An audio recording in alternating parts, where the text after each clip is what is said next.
பெண்கள் ஏன் கட்டாயம் மூக்குத்தி அணியணும்? இதுக்கு பின்னாடி ஒரு பிரம்மாண்டமான புராண வரலாறு இருக்கு. கன்னியாகுமரி பகவதி அம்மன் சிவனை அடைய தவம் இருந்தப்போ அவங்க மூக்குல அணிஞ்சிருந்த வைர மூக்குத்தி சூரியனை விட அதிகமா ஜொலிச்சுதான்.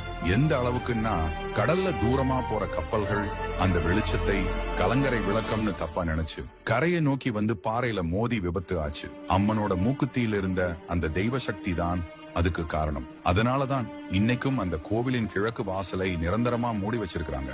சாஸ்திரப்படி கல்யாணத்துக்கு முன்னாடி பெண்கள் மூக்குத்தி அணியறாங்க.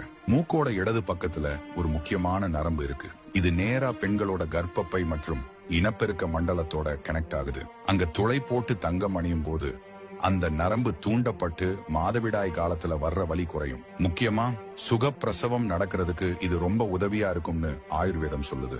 மூக்குத்தி வெறும் ஆபரணம் இல்ல, அது சக்தியின் அடையாளம்.